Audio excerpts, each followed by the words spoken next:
Well, greetings. Good afternoon, everyone. Welcome to the program. I am Scotty, and she is Wendy. I'm the And we are Robertson. the Roberts and Robertson. I am. Welcome to the program. I don't mean to keep speaking over you, Wendy. Sorry about that. It's been one. Yeah, please. Oh, spank me. Oh, spank me, darling. Spank me. It's been one of those days. Lots of running around, lots of junk going on, going everywhere, every different direction. But here we are. And that's why I say with a very heavy heart and an apology that I have not dressed up for you today. And I know. Shocking. It's something I like to do. And people say, why'd you put on the suit and tie? When I started doing that, I said, it's for Wendy. It's a show. I respect her and I love her and I want the show to go well. And today I did not get a chance, so I'm a little dressed down. Pardon moi. So, how are you doing today, Wendy? It's all a bit frazzled, really, isn't it? Really? Yeah. We're all a bit frazzled. I'm good. Thank you very much for asking. I'm doing well. Have I been part of that frazzling you today? Because I've been on such a What am I going to long do with leash you? today. What am I going to do with you? Seriously. I know. But, we're here. We're live. What else is there? We're here. Right. It's amazing Actions speak louder than words. They do. Here. I'm here. I'm here. And so are you. Yes. And yeah, it's one of those days, isn't it, for you, where you've been on the go, and all of a sudden it's like, oh my God, Jason's in the room. Literally, like Jason just said, hey, would you look I'm at that? I'm actually here for once.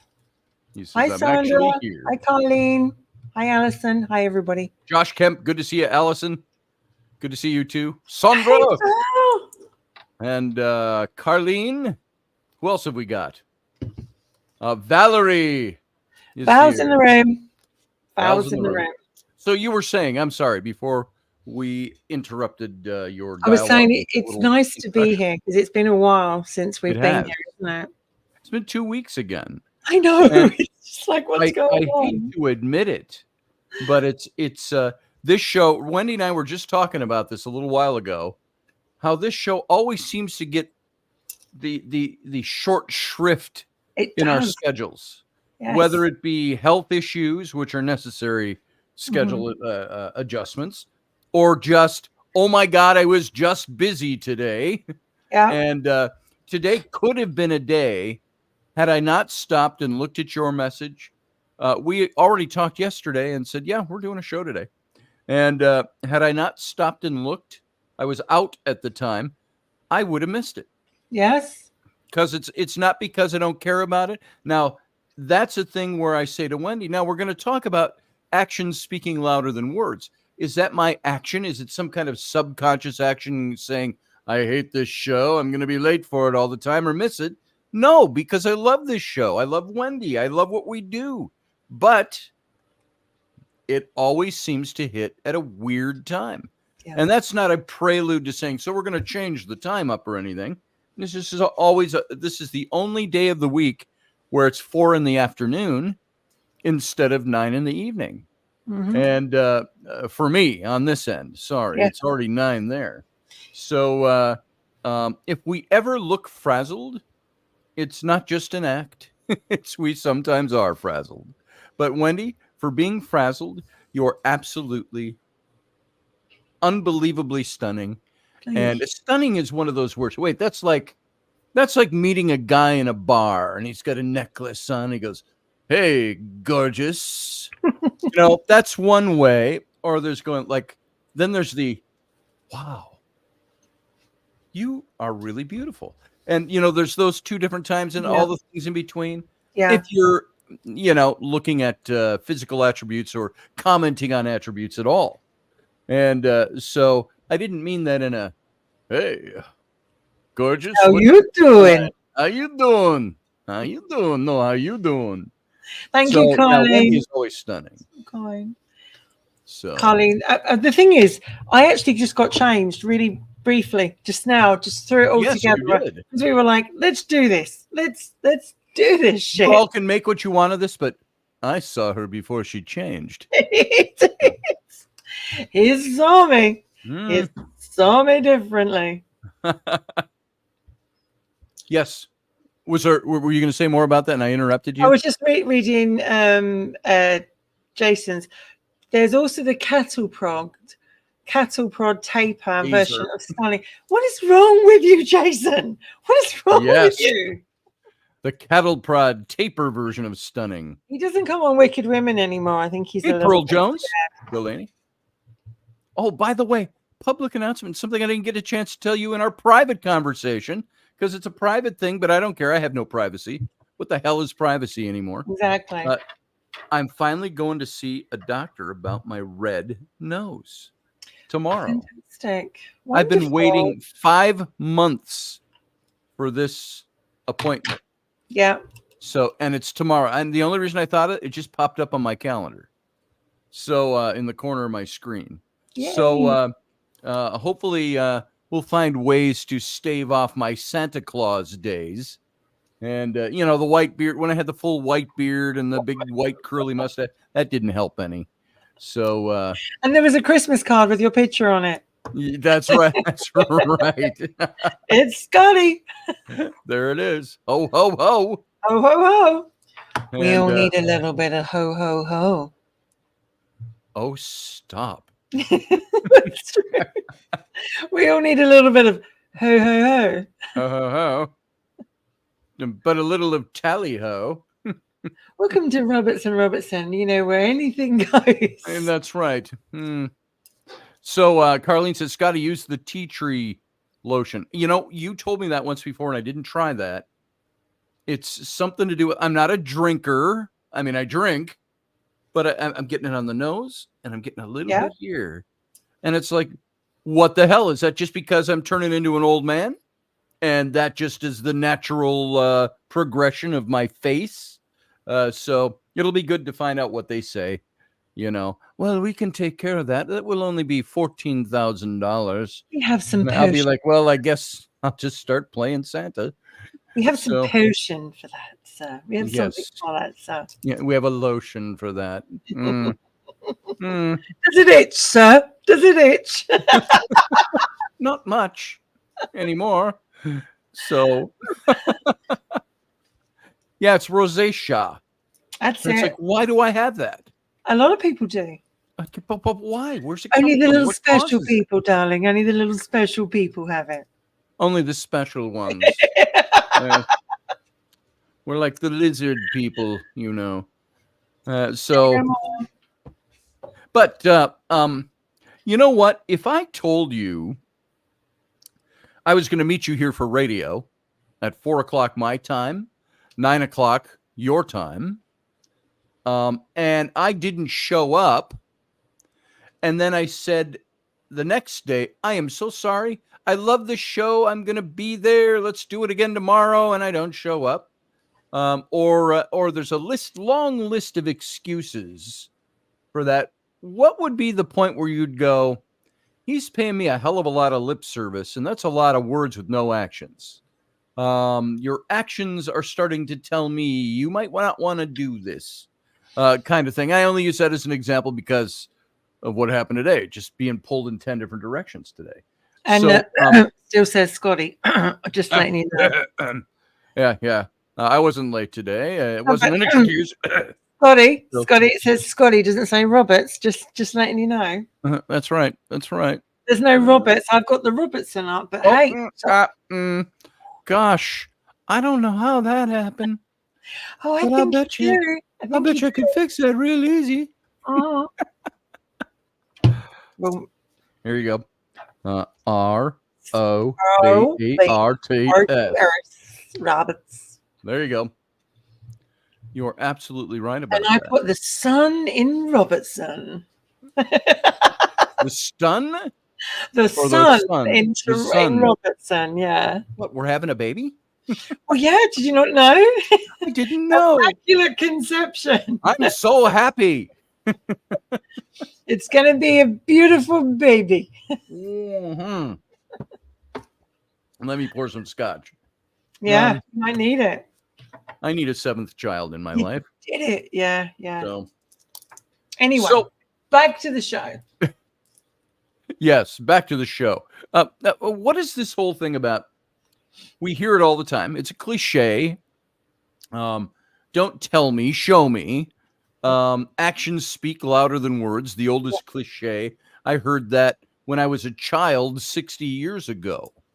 So that's been around for a long time. So obviously it's a long-seated problem in humans, human relationships, society, culture.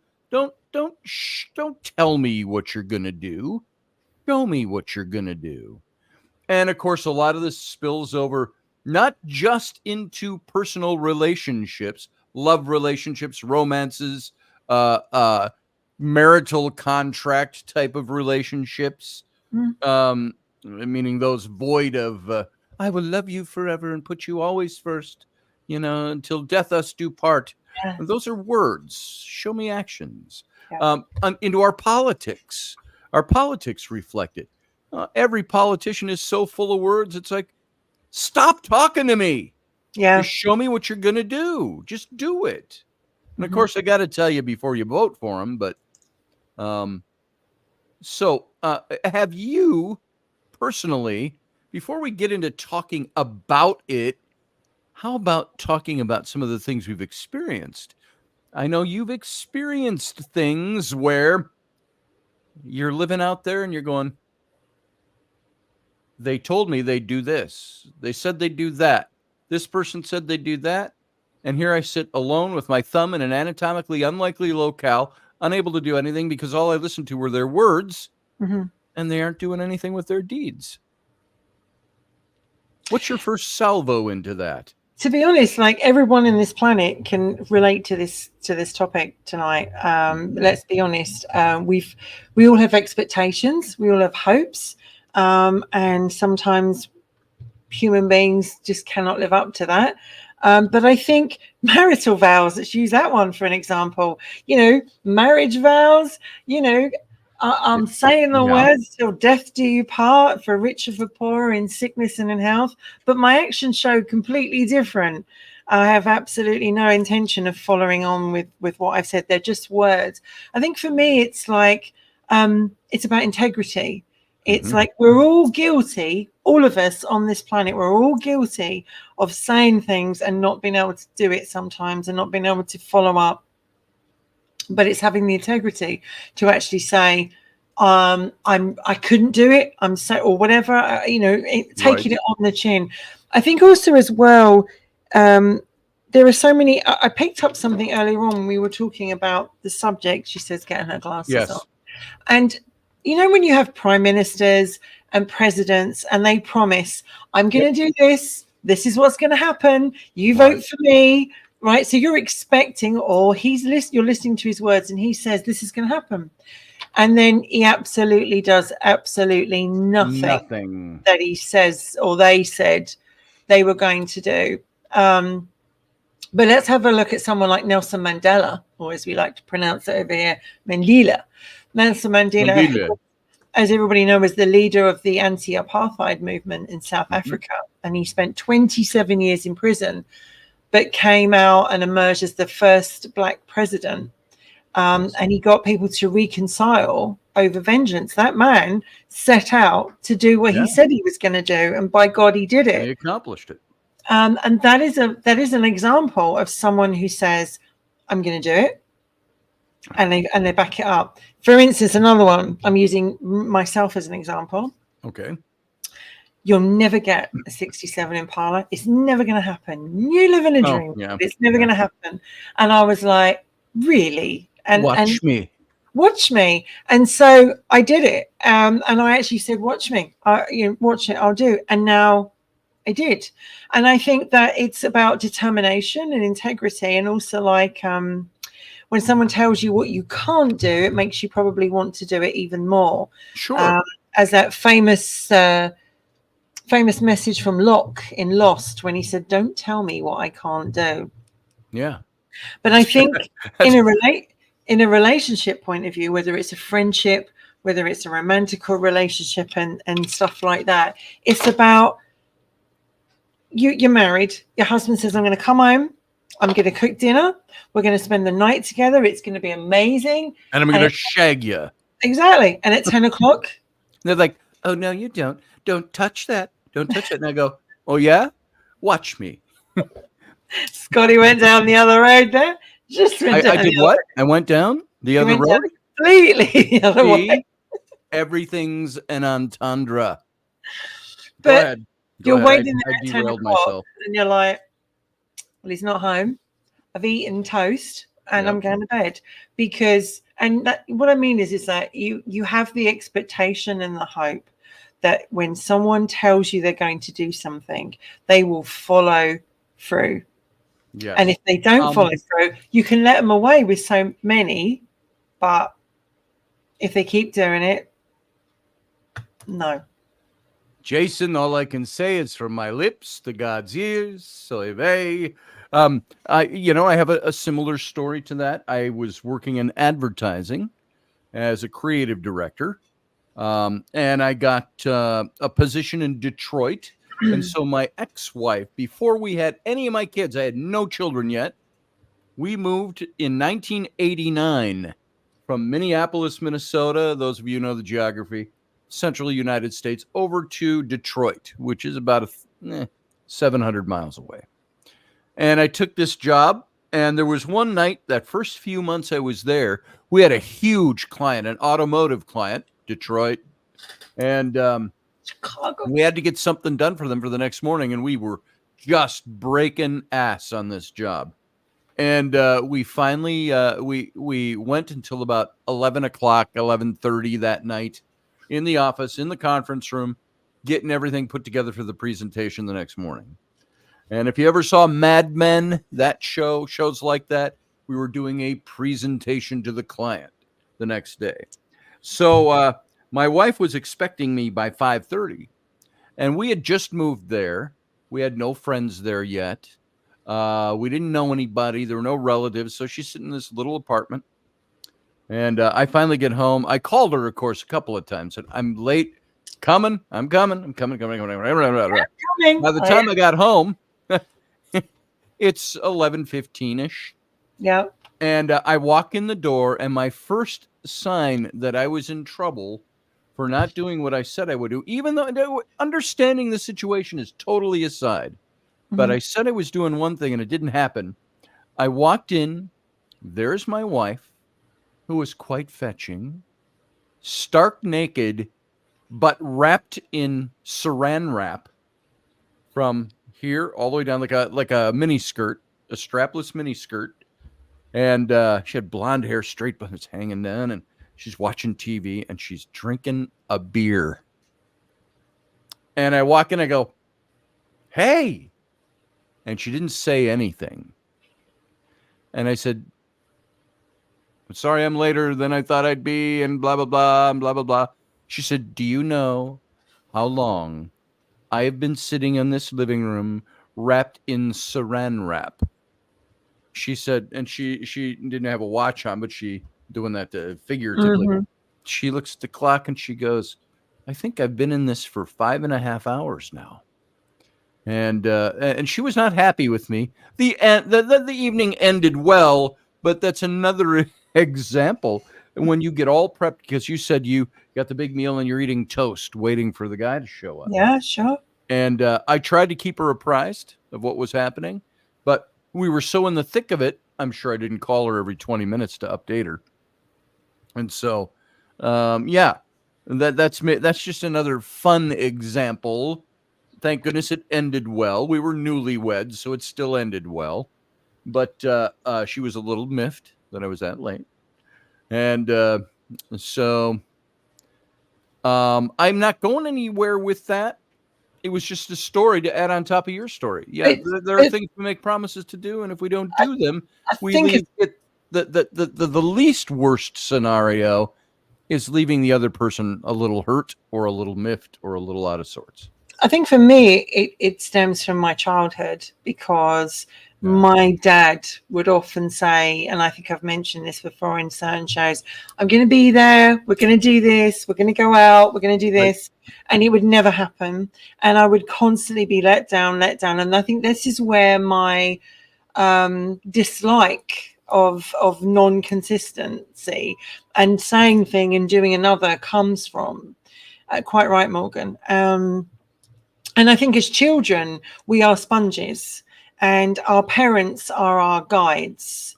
And I think if we grow up with a parent who promises you the earth, that doesn't come forward with it, then that's where it begins. Well, that people don't, what people say doesn't mean anything. It's just words.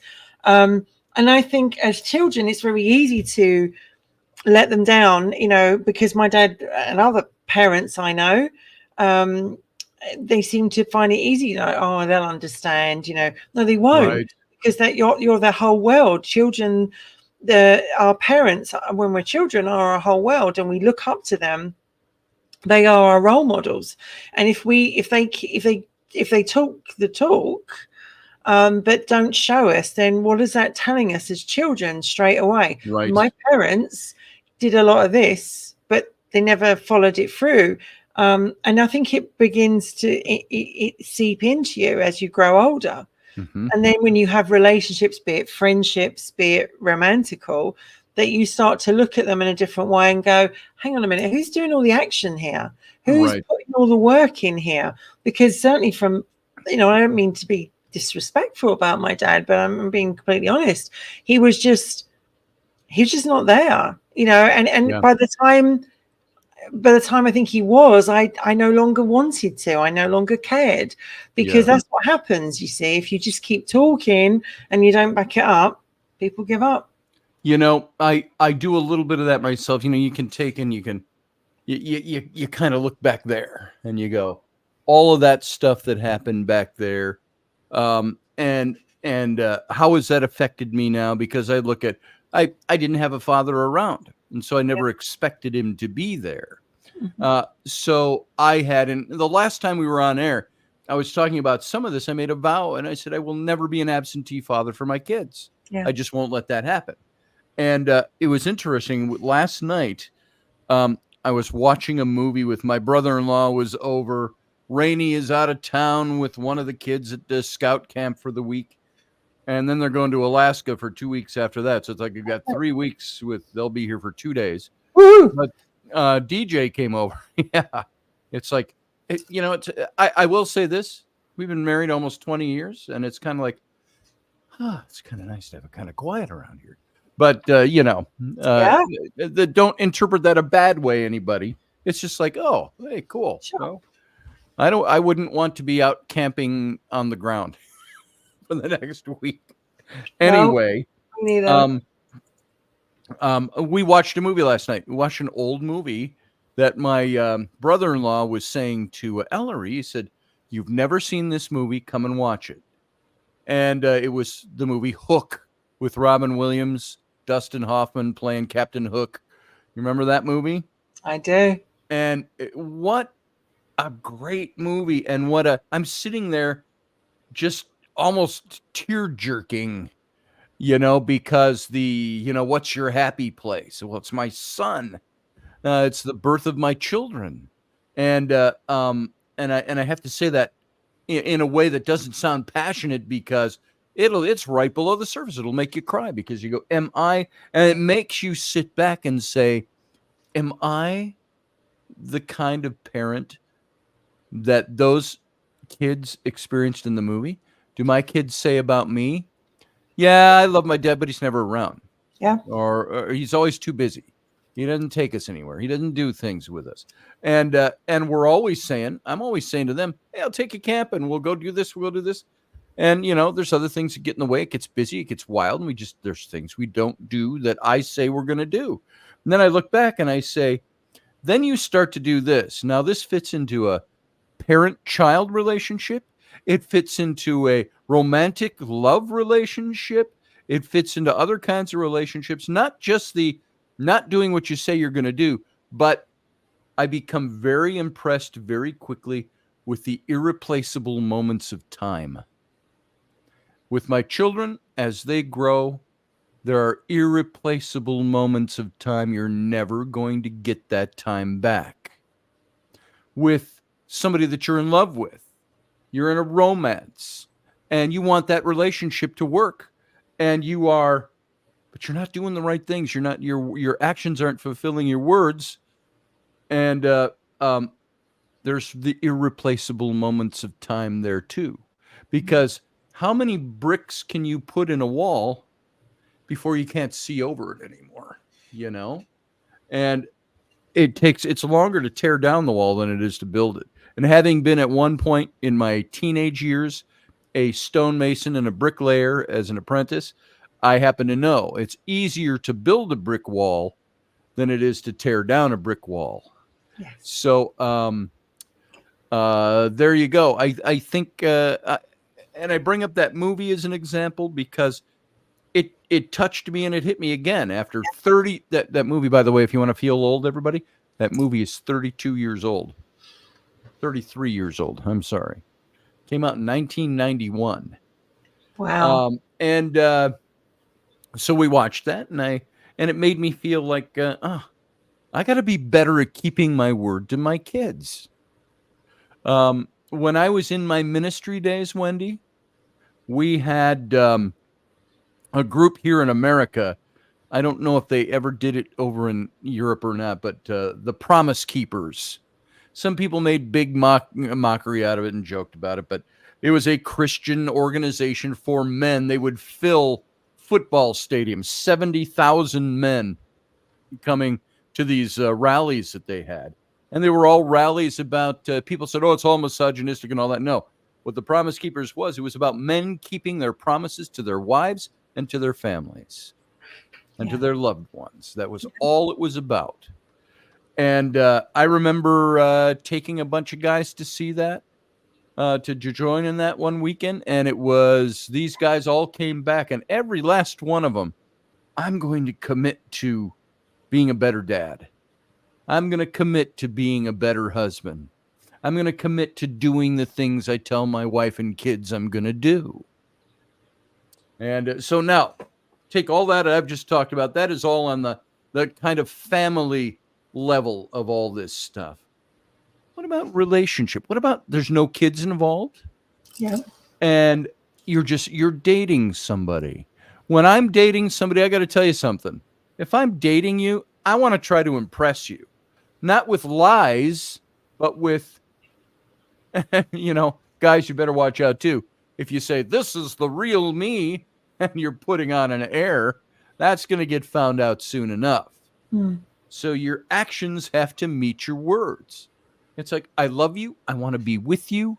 I want to give my life to you. I want to do everything it takes to be somebody that you look at me and you're like, I can't live without you. And I'm not saying in a narcissistic way. You know what I'm talking about, in love language. I can't wait to have you around all the time, and I never want to not have you around type of thinking. Yeah. But you can destroy that really quick by, I said really quick. Sometimes it takes a long time. But you can destroy it really quick. It's so destroyable. It because can be destroyed really quick too. Different levels of expectations and tolerance levels as well. Yes. I think the trouble is with relationship, there's always the rose-tinted glasses at the beginning. Most people have that. But I also think we come from a very, as they said in Jerry Maguire, we live in a very cynical world. Cynical. So when people say things now, we've got used to going, I don't know, they're not going to do it. They're not going to follow through. Yeah. Because right. We have the right syndrome. It's all rubbish. It's all, etc. I think we've come to a point where we don't believe people anymore, and it's very hard to believe people. And I'm trying to think of like going back in time when I was a lot younger. I think people tended to, in some ways, be more come forward, say things and back it up. I think as I've got older, I've watched people not do that. Especially, I've seen parents with their kids, partners. It just feels like it's just really easy to say something to someone, and it's like it's fine, and it's not. And I think we get hurt and let down very easily. So for me, for instance, I'm going to call you at 6 o'clock. I'm going to be there at 6 o'clock, or we're going to do this. And you think, okay, and this could be a friend, this could be a partner, this could be anything. 6 o'clock comes, 6:30, and or whatever, and you never, I just don't think that there's we've got to a point in our lives now, Scotty, where what actually is the meaning of acting, following through. I have a lot of friends in my life. There's some very serious relationships in my life with certain friends in it, and we always say we're going to do this, we're going to make this happen. Right. It never happens. We don't make it do it. Why don't we? Do we not care enough? Do we not want it enough? Are our outside lives so busy and so full of other stuff that we're like, oh, I want to, but I haven't got time. Right. So I think I've got to a point where in my life, very much like, if you don't talk the talk, don't even, if you don't walk the walk, don't even bother doing talk the talk. And a lot of people do that, women as well as guys, not just one way inclined. And in my marriage, for instance, using that as an example, how many times did I sit there and hoping that they would be there on time? I'm not going to let you down. We're going to go and do this. We're going to decorate the Christmas tree together. Right. New Year's Eve together. We're going to watch New Year's Eve coming together. Never happened. And I just got to a point where I was like, your words mean nothing to me. So now when someone says to me, I'm going to do it, there's a part of me that thinks, and the other half of me thinks, I wonder if they actually will. I wonder if they actually will come through. You and I were talking tonight about our friendship, about we don't always talk to each other, and it's like you think, oh my God, the other one's got the hump with me because we're not talking. Right. But I also realize that you've got children, you've got a life, you've got stuff going on. We got stuff going on. You can't always. And, if you live 2 blocks away, it would be different. Yeah. But then I think Rainey would be worried and I'd get in trouble. Well, I think she might, but it doesn't take 2 minutes to pick up a phone and say, I'm sorry, or how are you? Or, the thing is, you can, if something, it's all about priorities in life. If something is a priority, if something means something to you, you will do your damnedest to show it. You will do your damnedest to make it happen. And quite frankly, you and I know I'm sure if I said to you, what is your priority that you will make happen? What would you say? The second part of that, but what was my priority and what? If I asked you, what is one of your priorities? Oh, one of my priorities is my wife. Right. One of my priorities. Are you talking relationship priorities? And what I'm saying is, children. If someone said to you, Scotty, say Rainey says to you, Rainey, Scotty, I need you to be home. I need you to be home here at 6, and you're running late. You're not going to make 6 o'clock. What would you do? Oh, I'd call. I'd hop right on the phone. If I was not going to make it by 6 o'clock, I don't care if things were wonderful and there was the promise of flowery, gorgeous shagging sex on the sofa because the kids are gone, and or if she was mad at me, it wouldn't matter. If I said I'm going to be there at 6, and I look at my clock and I go, holy shit, it's 6:01 and I'm not there, I'd call on the phone and I go, I am sorry, honey, my time got away with me. I am running way behind. I'll be there. Or if I know I'm going to be late, I'll call ahead of time. I say, hey, I said I'd be there at 6. I can't make it. I'm stuck doing this thing. Do you know what? 9 times out of 10, my wife says to me, that's cool.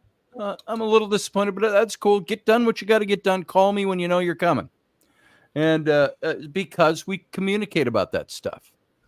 And I mean, I'm not trying to paint a perfect picture here. I mean, in the perfect times that we have together about that kind of stuff, it works, and that's what you're supposed to do. My point is what I was trying to say is, Oh, did I if totally some, obliterate your point? no, I'm what I'm sorry. saying is, if something is a priority, if someone is a priority, your actions will show them Yes, how much of a priority you are. Are you absolutely. low on the list or are you high on the list? Because Val comes up with a really good point.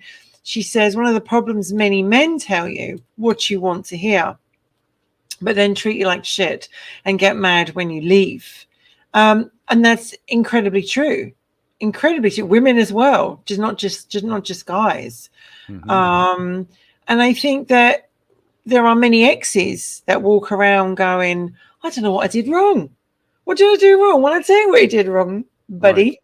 You didn't follow through and you didn't treat him like a priority. Your list of priorities, we are what we show people. If someone is important to you, you will know it, you will see it. That's right. But sometimes life gets in the way and we can't always do what we want to do. But having said that, there are other ways to show someone you are important and Yes. you are a priority. I'm just as guilty in my life of not always doing Well, what I want to do and setting out and what I've said to do. I think we all are. And I think, remember when we did that show, maybe we're just not that into you type of thing? We talked about that topic. Mm-hmm. And I think sometimes when you see guys, it's especially guys. I'm not I'm not at all anti-guy. I'm a guy. I like to defend my guyness and the guy code and all of that. I defend that stuff, the bro code, the guy code, whatever you want to call it. I'm a guy. But at the same time, I recognize that guys are physiologically put together differently. We're wired differently than women. So it's Mm-hmm. usually guys who are the ones that will say and not do. That's easy for us to do. Them like, hey, who loves you? When we come home. Sorry about that. What's for dinner? Because we compartmentalize things that way. In an overview, I'm giving with that, and so guys tend to do that. Everybody does it to a certain. I do it. I'm not But always words, perfect about that word, stuff. words are cheap, Scotty. Like, not being funny, but let's be honest, words are cheap. You say Words are one cheap. thing and mean another, or the one that I really hate, I meant it at the time. I meant it at the time that I said it, but actually, after I said it, because words are cheap, we throw words out like there's no tomorrow. Yes. People say, I love you. They say, I'm going to do this. We're going to do this. But words are cheap. Actions are, they're so much more. And I think you've been promised for a promotion at work. Mm-hmm. You've had the boss say to you, listen, you've done really well, we're really impressed with what you've done. That promotion's pretty much yours in the bag. It's in the bag, you're going to get it. You've been bigged up over it, you think this is it, I'm going to get my promotion, only for them to give it to someone else. And you're like, Yep. but and it's like, that's what I'm saying, words are cheap. How can you trust any words if the actions do not back it up? You can't anymore. I think we have gotten to a point, especially in our society, Western culture, let's put it that way, where words don't mean as much as they used to. No. We used to have a saying when I was growing up, words mean things. You use the right words, you say the right things. But we've become a society that, and I think I blame some of this on social media and the internet and the ease with which we get in and out of situations and relationships, quote unquote, and things like that, that we've become a words are cheap type of culture in the West. And because they don't mean things like they used to. Now, it doesn't mean there are not pockets of people that still practice those things. But overall, that's what we become. We become cynical and cheap. And there's so many different variables now that are influencing us from the outside that they change our relationships. They change the way we do things, the way we say things, the way we hear things, the way promises are made. It's all affected by, I think, this cynicism that's overriding our society. Take one example, just take politics. Look at how politics has affected the way we communicate. I have a few old friends. I mean, I'm talking old, grandfathered in friends that have been there for a long time that no longer talk to me because they don't like who I voted for. Mm. And I'm like, what's your problem? I don't have a problem with who you voted for, and I disagree with that guy. And so politics has changed us, and when I bring in social media and the ease in Western society, the way we do this is because it's all so easy and so at our fingertips. We can go, oh, I don't like you anymore because you do this, that, or the other thing, or voted for that guy, or did that. I'm just going to move over here to this group of people, or go over here to this person, or whatever. And and I've been dying to say for about 10 minutes. I just looked over at one of the other places where the show is airing and playing. And I just have to share this with you. Somebody I was once a long time ago, very madly, wildly, passionately in love with. And we never followed up on it and had a relationship. And it was long distance anyway to begin with. And first I've ever seen her in one of these shows.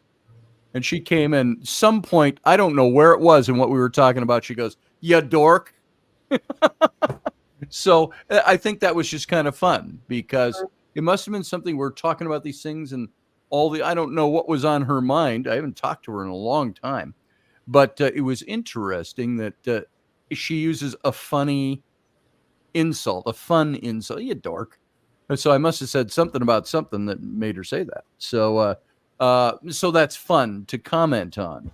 But even I'll bet you could take somebody I haven't talked to in years, other than a passing hello every now and then on social media. I'd be interested to find out from that person. Was I a person of my word?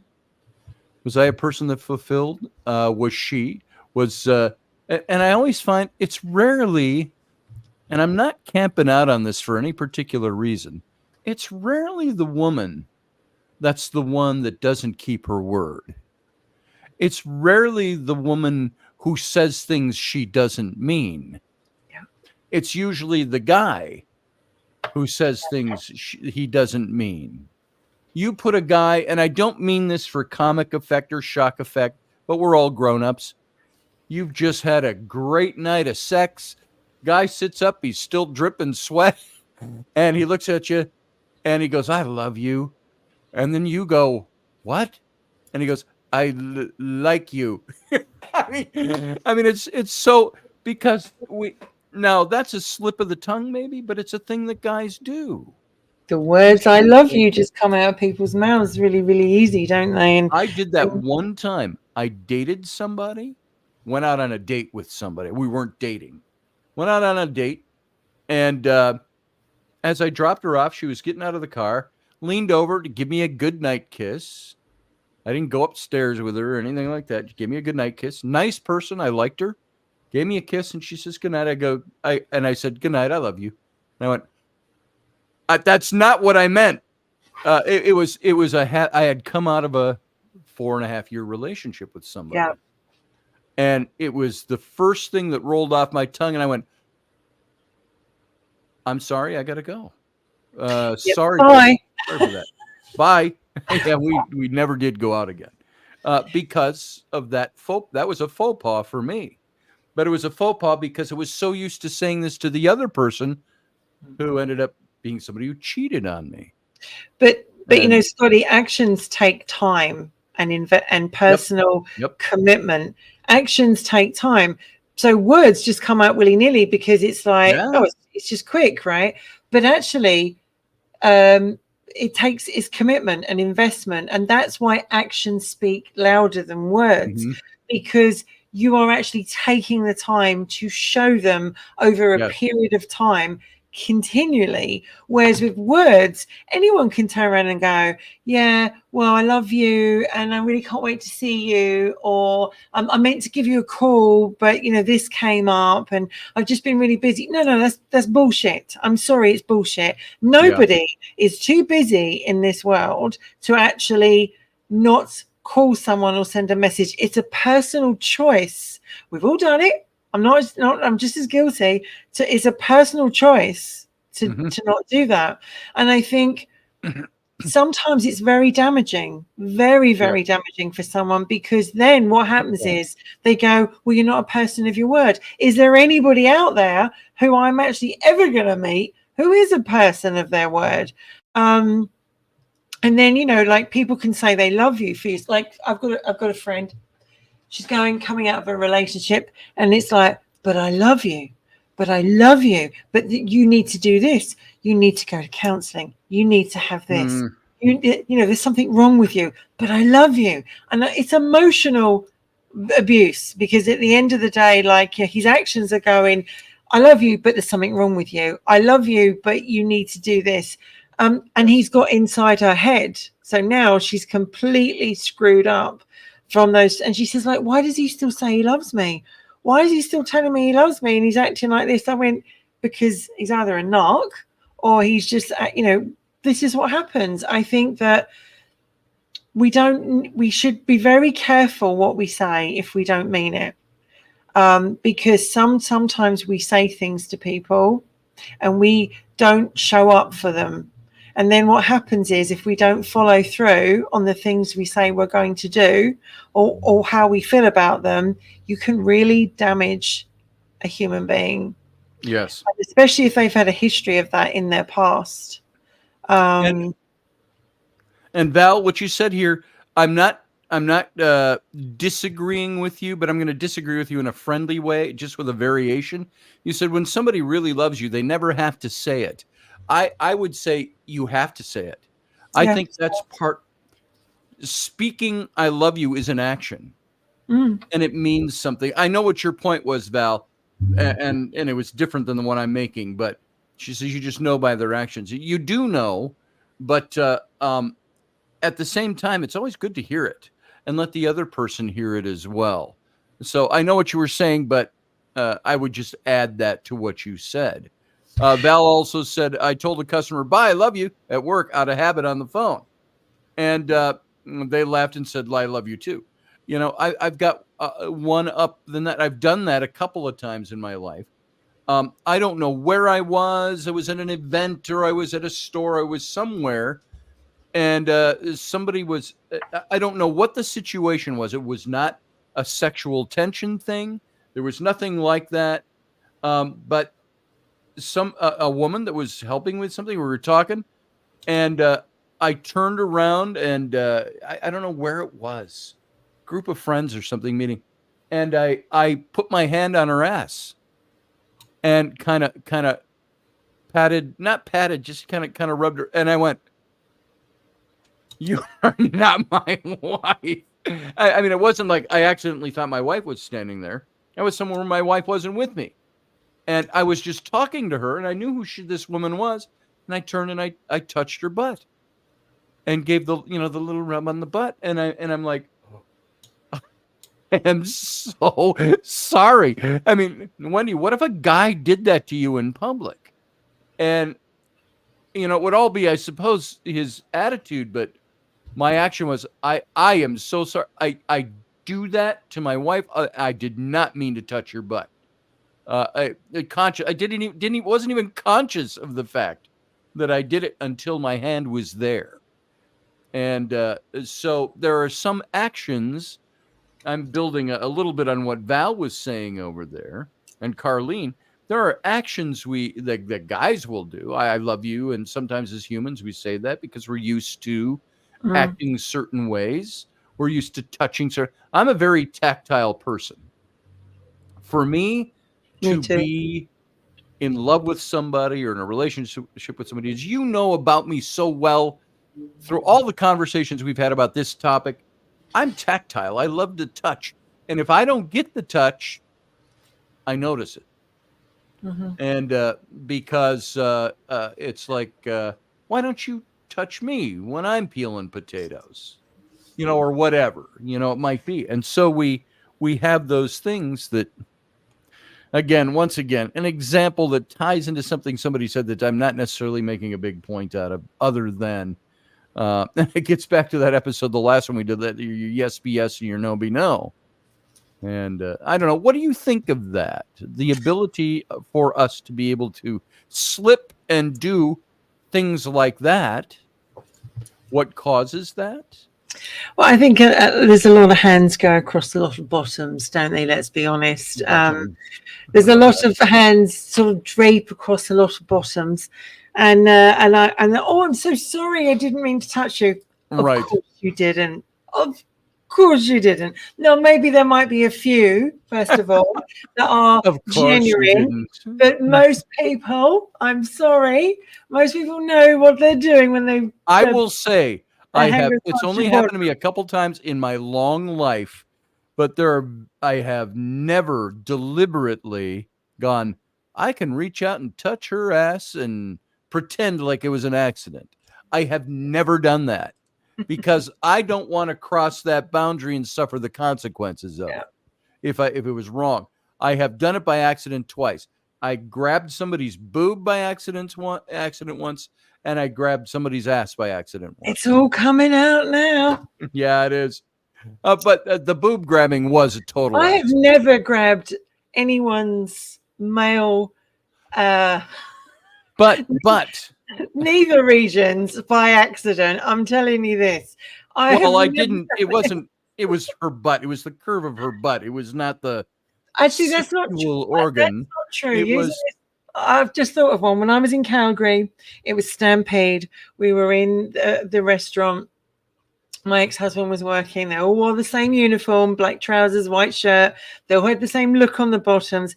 A lot of them are bending over, cutting things up, serving, all that kind of stuff. I was working, and I came up behind this guy, and I thought, that's my husband's bottom. And I went up and I grabbed it really hard. And I grabbed it, and this guy went, oh, like that. And he turned around. Nicely done. He went, oh, I went, oh my God, I'm so sorry. I thought that was my, my husband's. And what did he say? He said, right.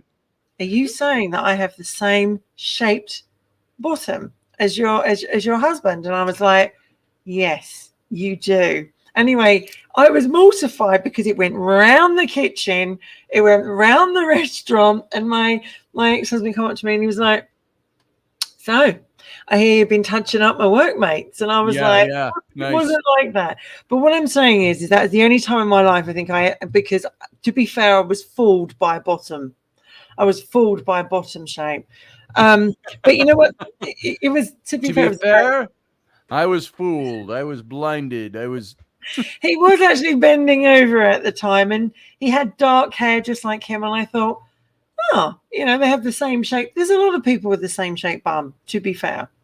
Wait, he has dark hair on his bottom? No, he had dark hair. As he was bending down, I was looking at... What type of gathering was this? That feels like my husband's foresty ass. Well, it's true. He did a fluff on the bum, but I actually didn't see all the bum. But what I'm trying to say is when this guy was bending down, he had the same shaped bottom as my ex-husband, who actually found it absolutely hilarious that his wife had touched up one of his work colleagues who was happily married to someone else. Yes, and I was like, I'm so sorry. But what I'm trying to say is that those things are funny and they're rare. But take us out of this mess. Yes, take it out of this, Scholar. You started. There's a very good saying that I wanted to bring up, and it says, if you want to know someone's mind, listen to their words. Yes. If you want to know their heart, watch their actions. So if someone talks to you and says, we're going to go out next Wednesday. We're definitely going out. I'm coming to get you at 5. Make sure you're ready. And he doesn't turn up. What does that tell me when he continually does it? It means your promises and your words mean nothing. They mean absolutely nothing. So be a person with integrity. Be a person. If you can't do something, pick up the phone, tell someone. If you don't want to do it, pick up the phone. But it's very painful to ignore someone. It's very painful to not reply to someone. And it's very painful to actually promise to do something when you've absolutely got about this much chance of it happening or this much intention of Yep. making it happen. Yep. Because that's the difference. It's all about intention, Sky. Yes. Well, there's this three things that I've always been a little bit tuned in with a relationship, or need to be better tuned in all the time. It's you've got to listen and learn to your partner. You have to listen to your intuition about the other person, because frankly, when you okay over there? Yeah, no, it just went down the wrong way. You have to. I'll make a confession. My brother-in-law was over and he was smoking pot the other day, and he says, "You want a little hit?" I go, "It's been a while." Okay. I took a hit and I went way too deep and I coughed for 10 minutes. So Awful. Yeah, awful.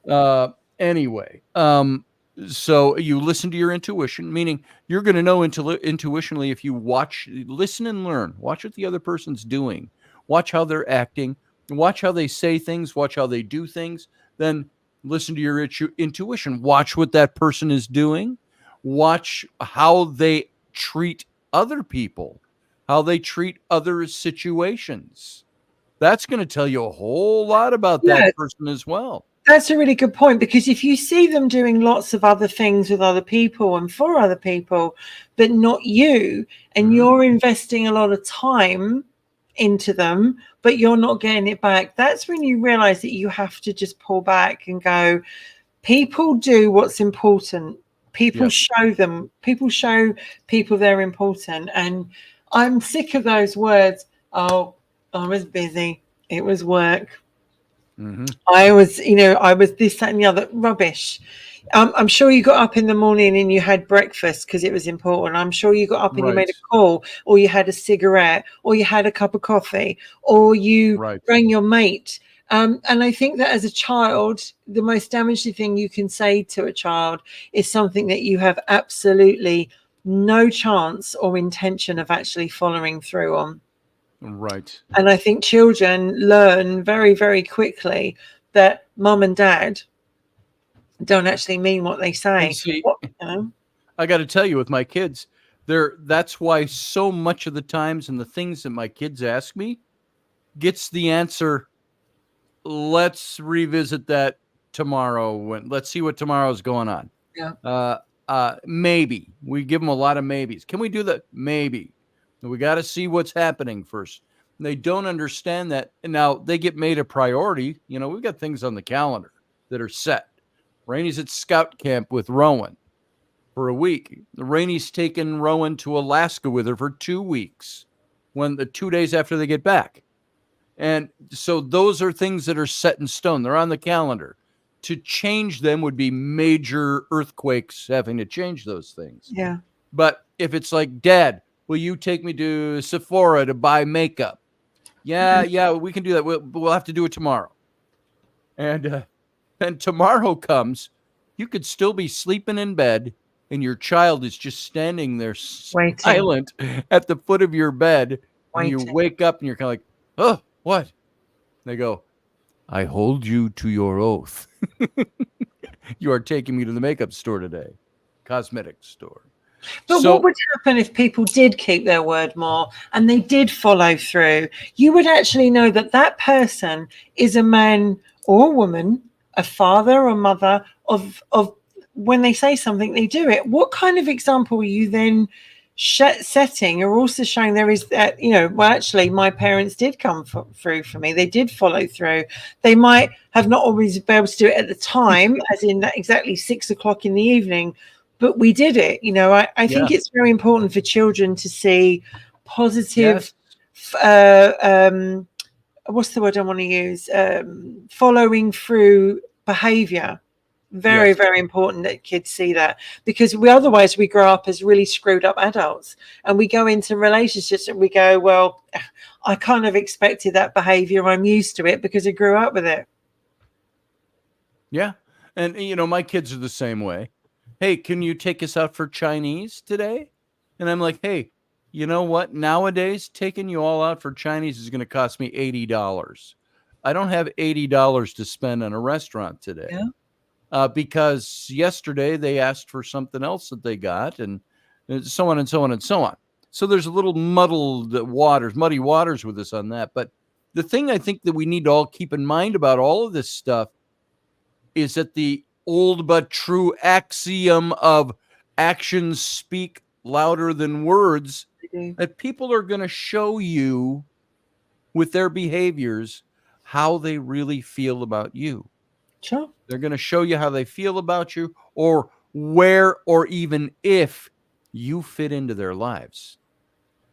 And from kids are going to say, they don't reason it the same way we do, but are they going to look at you and they're going to figure out, well, dad doesn't have time for me. I don't fit into his life, or mom doesn't.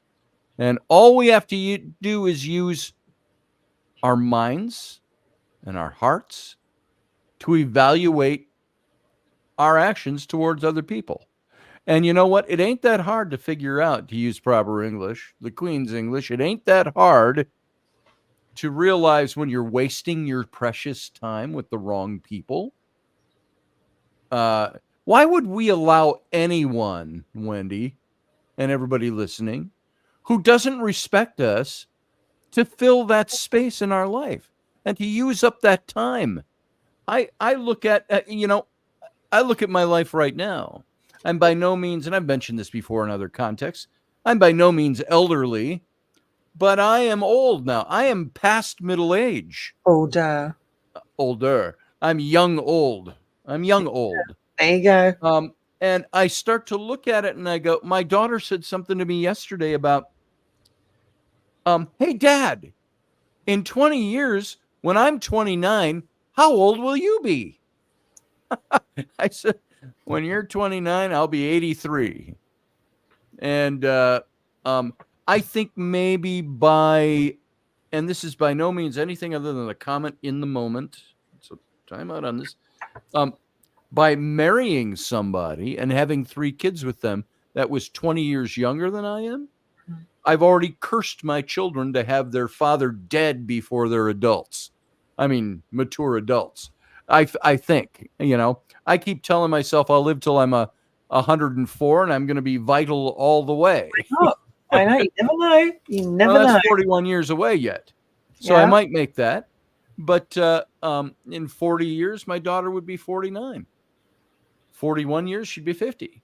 So if should I live so long, as my grandfather used to say, oy vey, should I live so long, then maybe I can, I don't know where I'm going with that. But the whole point being is that our kids ask us those questions. My kids say, you said you'd be there. What was I mentioned it in my own show last night. We were talking about something. I mentioned the Lion King, the animated Lion King movie. And you said you'd always be there for me. And what does the ghost of his father say? Remember who you are. And, it sends chills up my back and the backs of my arms, because those were things that were very touching things. And so I try to never promise my kids I will always be here for you, and I tell them what I mean by that. I'll always be here for you as long as I'm alive, and as long as I have life and vitality, I will be here for you.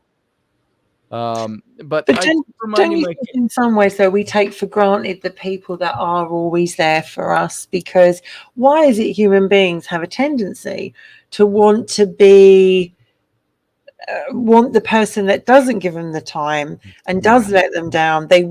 They seem to strive to want them more than the person who is there. Because, you've seen these relationships where, the partner's really good. They're loyal. They stick through it. They say something, they do it. And people just treat them like crap. They take, they go for the bad people who's like, oh yeah, he's not going to keep his word. Is it that we're so used to be treated so badly that we actually go to a behavior that we're used to and know how to cope with, than go with one that actually does walk the walk and talk the talk. Yes. Because I actually think we, as human beings, we're masochists in a lot of ways. We go, I know I don't want this, but I'm going to go after it. And I know they don't want me, but I want them.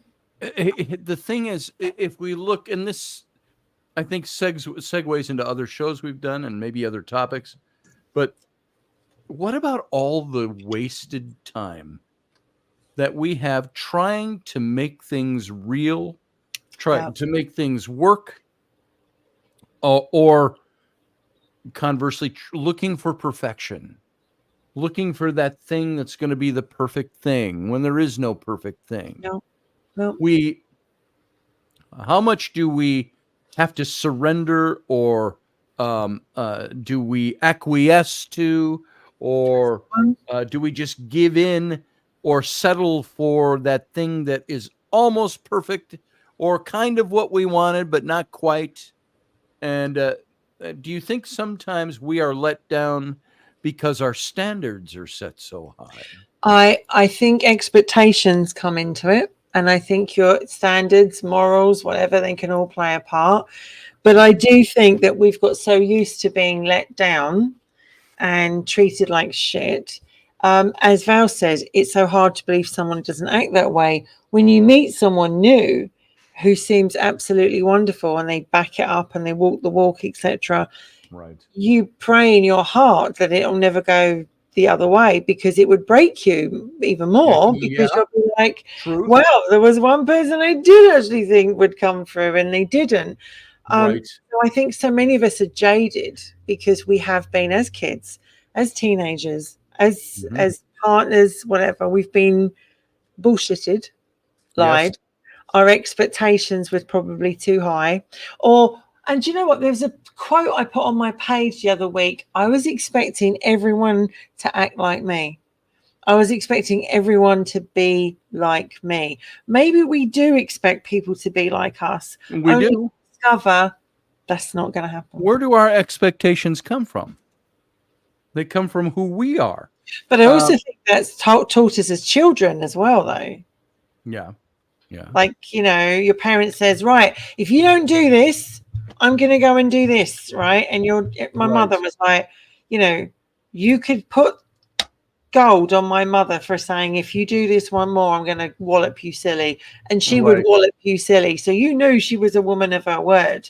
Right. She was backing it up. But nowadays, I saw a child in TK Maxx yesterday, and they were, oh my God, and stabbing their feet and lying on the floor on their back and screaming. And the mother was going, if you get up, I'll give you anything you want, any sweet you want, any present you want. And the kid's going, I don't want this. And he was screaming so loud that the whole shop just went quiet. And I thought, what is she telling him? Do what you want and you still get... And you still get what you want. And that's been a thing with my kids. And I said to Rainey a long time ago, I said, I don't count for my kids. I don't go, now do this thing. 1, 2.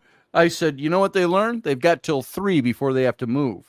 Yeah. I said, when I say something, you do it. Yeah, and it's not because I'm some kind of narcissistic, obsessive authoritarian. You do what I say. It's not that. It's with children. And I would never do that with my wife. Could you imagine a guy or a wife saying to a husband, hey, you do this thing, or 1, 2. It doesn't work with husbands and wives. It's a different kind of relationship. But with my children, it's a thing of saying, I'm not your friend. I'm your parent. Exactly. We might be friends someday. Right now, I'm your parent. And if I tell you to do something, number 1, I don't need talk back. Number 2, I don't need to hear anything come out of your mouth unless I say it's okay for you to give me grief or state your case. And number 3, when I say it, I expect it to be done. The only words out of your mouth, I've had my kids go, because I ask them and I go, I didn't ask for input. I didn't ask for feedback. The only thing coming out of your mouth should be, yes, Father. How quickly may I Of do it to course make you I'll the obey happiest? you.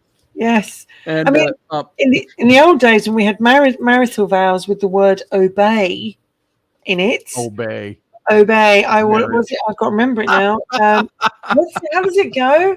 Love, to honor, to and obey. Is that it? honor, cherish, and obey, or something like that. How Uh, many it- women? How many women actually followed through on that? well, I think it all depends on what religious sect you belong to. Mm. But yeah, obey. We took that Yeah, out of our oaths. yeah, darling. That's a lovely You're thing here to to say. Let's put obey that in me. the vows. Obey. Doesn't that sound romantic? And then You're you're not my like, chattel. You're not my own. I don't own you. no. You don't have to do what I say. Only if you put it But in yours, love. If both sides had it, it would be equal, wouldn't it? Because it'd be like, yes, it you would. promised to obey. You promised to obey. But I think the moral of the story of this show tonight is the fact that don't say something if you don't want to back it up. If you've got That's right. absolutely no intention, or do you know what? I hate those words. At the time, I had intention. At the time, I Oh meant yeah. it. But now I don't. Don't feel that way anymore. It's like, excuse me. Bad. Bad. That's ridiculous. And it's like, you know what? That I don't feel that way anymore. Now, granted, there are certain things we should call it the 3 A's: adultery, abuse, Yeah. uh, um, adultery, abuse, and it wasn't alcoholism. It was something else. There were 3 A's that were kind of like, there's no question. Then you can decide what you want to do. You're free to decide how you want to handle your relationship at that point. And that was kind of a structural thing. But there was this whole thing about you don't enter a relationship with permanence attached to it that you don't intend to be permanently attached to. Now, does that mean that things don't come up? No, it doesn't mean that. Things come up all the time. We all know. I think my personal opinion, it's gotten too easy to walk away from a relationship legally. 100%. It's too easy. And Let's just spin it rather than work on maybe it. that's because we've made it too easy to get into them. And maybe in more ways than one, maybe a play on words. It's too easy to get into a relationship. It's too easy to get into sex. It's too easy to get into, I'm sorry. I teach my own kids. It's not like now we're going to do a lesson on sex. It's not that. It's that whole. I tell my kids, my daughters, don't give it away for free. No? They know what I'm talking about. They're old Yeah. enough. My 12-year-old. I sometimes, out of the corner of my eye, when I walk in a room, I think my 12-year-old is Rainey. And you know how Rainey is built. And I look at my 12-year-old and I go, hey, whoa. My Have 12-year-old is some. far too physically mature to be looking that way. You need But to value worth. value what you have. And if This is all you have that is fully yours. Don't yeah. give it away. And when we're younger, guys, I don't know if they do it now, but when I was younger, Val and that lot will probably agree. They turn around and go, if you loved me, you would do it, right? If you loved me, you would show me. And what? So I have to like get jiggy with you to actually show you I love you, do I? Or and what I'm saying is that people they come up with stuff like that really, really easy. Words are cheap. So what you want me to give up my value, my worth, my self-respect just to prove to you, and you probably don't even give a damn whether or not I love you or not, because so many people don't. But I just think, when I think about looking back at so many young things, influences in your life, you've got to realize that you are worthy of being treated well. Mm-hmm. And you are worthy of somebody not bullshitting you or not lying to you or not, there's only so many times you can be bullshitted before you actually realize and go, Yes, what you said last time. I'm going to do this. It's going to happen. And there are people in my life that sadly have hurt me and frustrated me Oh, sure. by saying they're going to do some things and they never did. And Mhm. it's like, well, I guess it was never really important, or it was a priority. Yet myself, as a human being, I'm also guilty. I'm also guilty of not always being able to do things when I said I was going to do them. And I think there's a very fine line, and it's all about integrity. It's very, very important. I want to do it. It's my absolute hope and plan to do this. I'm going to do as much as I can to make it happen, but there is always the chance that it may not happen, or Yeah, whatever word you want to use, because sure. don't promise kids and don't promise people in relationships something you're not prepared to back up and do, because Right. that just screws them up for the next person. And I will tell you, it brought something to mind that's not right on the same track as what you're talking about. Slightly different vein. Um, I have mentioned this on my own show. I don't think I've mentioned it here. Um, I was looking at um, a comedian, black comedian. I think it's Chris Rock or Kid Rock. I I don't think know. you It's probably Chris said Rock, that. Yeah. Yeah. and he he said something. Go, please wait. You're interrupting. Go. I'm on radio. And so the children. So I couldn't get her to move until I spoke up. Um, so now she's banging doors on me. There you go. Being a parent. There are um, uh, Chris Rock, what he said about, he said he was talking about relationships. See, that threw me off. It's so mm, distracting. And they know better. So he said there's only he says I love my wife. He says, there's nothing I wouldn't do for my wife. I love my wife. I love my children. I have love for them. He says, do you realize that the only person in a relationship, a family relationship, whose love is contingent upon how he performs is a man? And I paused for a second. I listened to that. He says, it's true. He says, you don't earn the bread or the bacon. You don't bring home the bacon. You don't do the job you're supposed to do. He says, then all of a sudden, there's a condition placed on the love for you. sure, sure. I know guys right now that don't live up to they're not bad people. They're doing what they have to do. They're struggling and they don't live up to their expectation that's placed on them. And so there's a condition put on the love for them. I know people like that. And now that's slightly different than words, your actions speaking louder than words. And Carlene's put a But good point when she says it's not fair to the person you made the promise to. No, it isn't, because people believe people hold on yeah, to certain things. Certainly as a kid, I did, until one day he never turned up, and when he did, I just didn't want to see him again. That was the beginning of the end of my relationship with my dad. Although I love him, he's my dad, and we have a minimal kind of relationship, sadly. When someone you love lets you down time and time again, regardless of the relationship, whether it's friendship, whether it's a romance, whether it's children, when you love someone and you're let down again and again and again by that person, it does sure. incredible damage. And if Yeah. you yourself are promising someone with no intention to see it through, or then you're just as bad. I got to ask you a question in the middle of that. Is when you say when you let that person down, Yeah. or you've been let down, are you talking acts of volition? I have said I'm going to do this and I haven't done it. Are you talking about, like with this friend of mine, when he married his wife a long time ago, they had plans. They were going to do things. Those plans didn't work out. It's not because that person did anything wrong. It's just they've never risen above a certain level.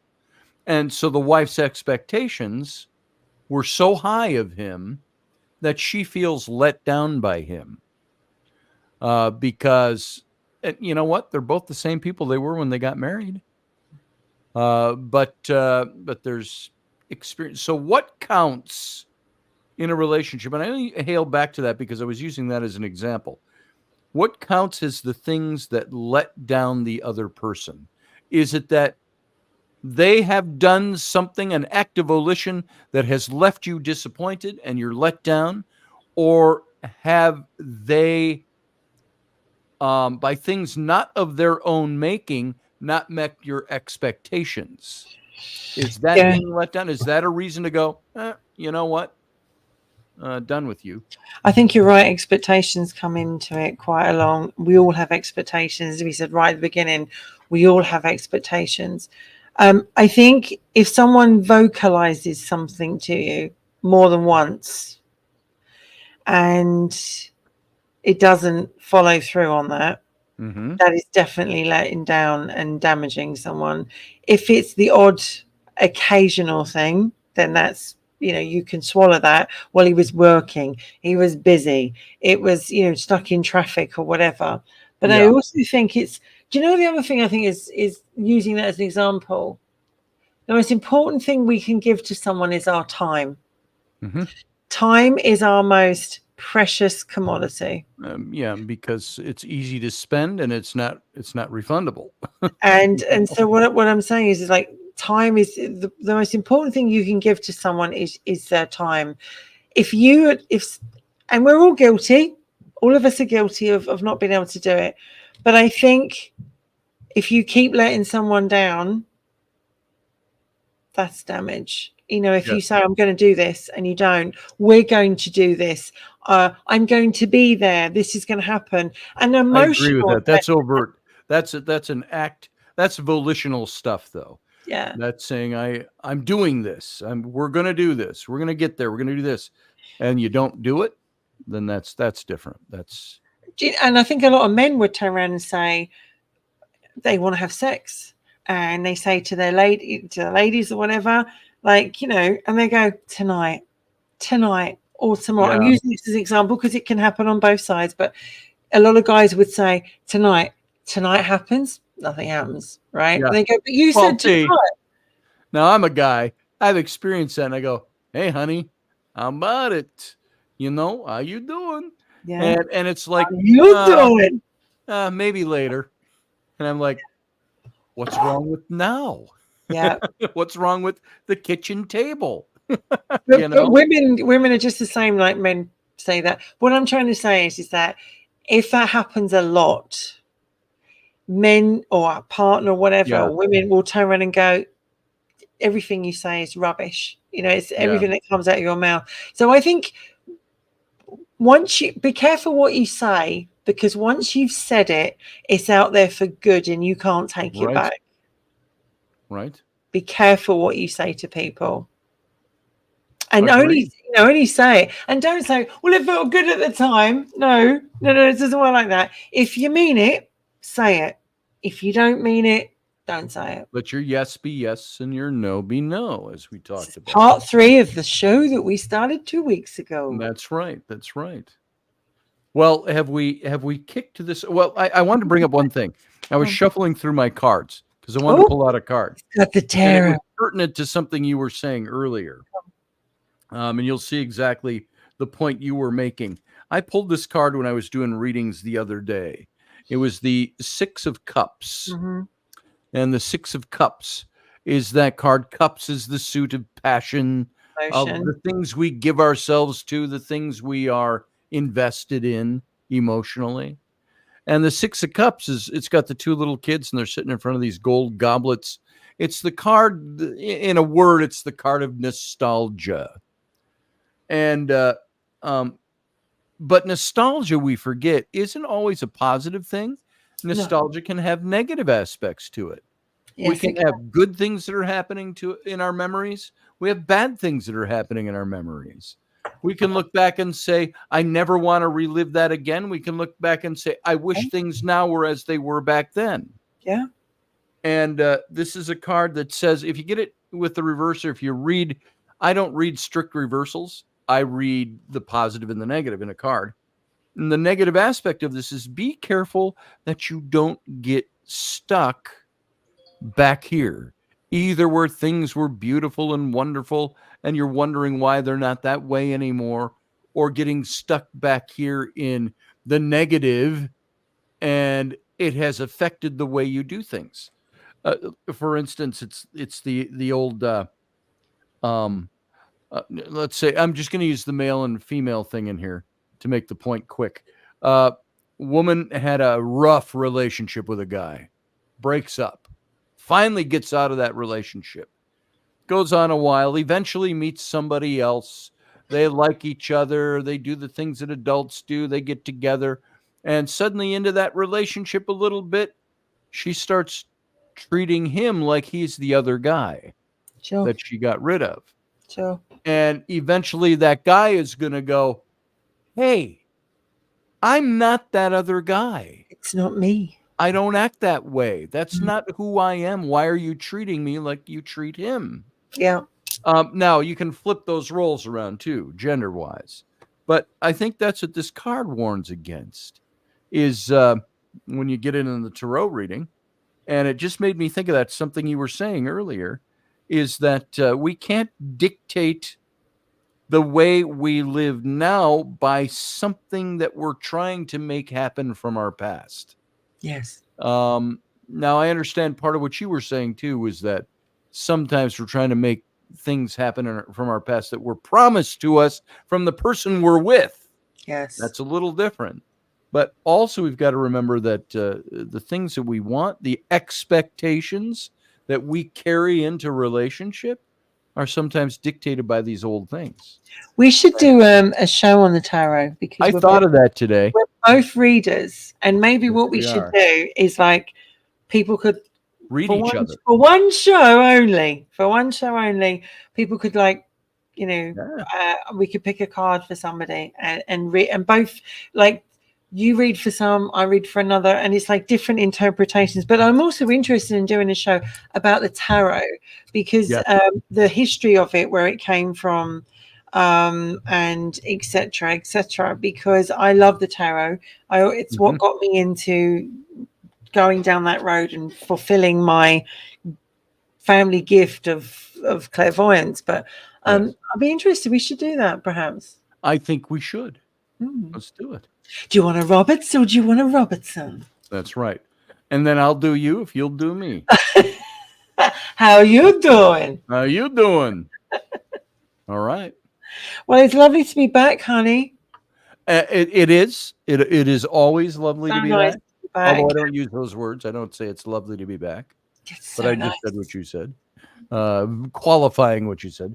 It's great being back. It's fabulous. So- and looking forward to next week, you know, Yes, I hopefully am too. if we can get here for another Maybe one. we'll do the tarot thing next week. We'll see. We'll talk about it. Absolutely. I know I couldn't do a Wicked Women this week, And hey, but all I'll- being well, should be there. I'll call next you. week. Yeah, you call me. Just give me a call. That's right. Isn't that? Hey, babe, how you doing? Call you. Call me. So, I'll try to keep my word on that. Yes. Well, the thing is, like, we talk, we're going to do this show, and then what happens is something happens, and we're like, hello? What's going on? And all of a sudden it's a mad rush. So we need to get back into that routine. But I understand. We got to get back into sync. I think we took a break before in the summertime because you were super busy. It gets super wild around here. I've got 3 kids at home. Wow, you did want a large family. Actually, as you know, I wasn't supposed to be able to father kids. Exactly. At all. Exactly. Who are 32. My son came along 9 years later. Yeah. And I will say, with a very prolific, active wife, figure that one out for yourselves. Took 9 years, and the son came along. Yeah. In the middle of the divorce, and because I was a dumb guy. Yeah. We can do this one more time before we're divorced, right? And I said, yeah, because that's what dumb guys do. Mm-hmm. And so I had those 3, my older kids, and then these 3 When Rainey and I got serious, I said, look, I'm not supposed to, I have kids. I'm not supposed to be able to father kids. And now you The have likelihood, and we had 3 of them, just bing, bang, boom. Now in a you row. have 6. Now I have 6. I know. So Just to keep you busy. maybe 7 to 10 out there somewhere that I don't know about. No, I don't think so. I honestly don't think so. So Well, anyway, it gets busy around here. The whole point was it gets busy around here in the summer. it does. I appreciate that, but I'm looking forward to seeing you next week. Me too. And yep, obviously, like I hope to be back on Sunday with Wicked Women. Yes. I got hacked this week. Somebody hacked my Facebook. Oh no. And I'm like, luckily I just happened to be awake when I don't know how they figure that stuff out. notification come through. Mark got hacked as well today. Oh boy. And you just think, I don't care if they hack me. What I care about is that I cannot get back into that account and get all those photographs. Right. So we put the promo out for Wicked Women. And then somebody said that apparently I made I think the words was an offensive, rude comment. I'm like, I put a promo out. How could that be about the same subject we were talking about the previous week? How can that be rude and offensive? That's right. And then, so someone needs to get a life. Yeah. Because really, me, all I do is post about dogs. Like, really? Yeah. That's like today, slightly different. Facebook. I saw somebody that I've met in my small town here before, and I saw 2 of my friends and business people that I do work with from my town. Yeah. As friends of hers. And there was actually 4 people that we shared a friendship, where you have, you look at somebody and you wonder if you're going to befriend them. It says you have 4 friends in common. And it was in my, hey, here's somebody you might know list. Yeah. And so I clicked and I go, oh, I do know her. And I tried to send a friend request and it said, you cannot send a friend request to somebody you don't know. And I tried it twice and it did it again. I'm like, well, why are you putting that in front of me? I know. And if I have 4 friends and you want to write and say, but I do know this person, We had a conversation. Yeah. It's like, well, what's that all about? Facebook. I've been on Facebook since 2007. This is the first time it's ever happened to me. And I was just like, luckily I've got a lot of security on my account, but it's like, I've still not heard from them. They will not let me put my Wicked Women post back on so I've got to literally change it because I'm like, it's offensive. I don't think it was offensive. We were talking about the witches. All it takes on Facebook is somebody to fuck with you. Exactly. All they have to do is come in and say, oh, Scotty used the F word in your show and I'm offended, and they report it. And then they don't check into anything to see they just automatically do it. And you can't even talk to them. You can't even get a conversation out of them to say, could you help me? Like, my accounts got hacked and no. So Mark has been on Facebook for years. And he said, I've been hacked. Yeah. So anyway, if anyone got any offensive messages, Carlene. It wasn't me. Yeah. I didn't send it. Well, that stuff happens and they're unless it was you, Scotty, and then I meant every word. Yeah. If I sent you an offensive stuff, it's if I sent you an offensive message, Scotty, I meant it. I'd eat it up. So yeah, Wendy, that was offensive. I'm so sorry. When are you going to send the next one? Anytime you like, like when you least expect it. I'm up till midnight.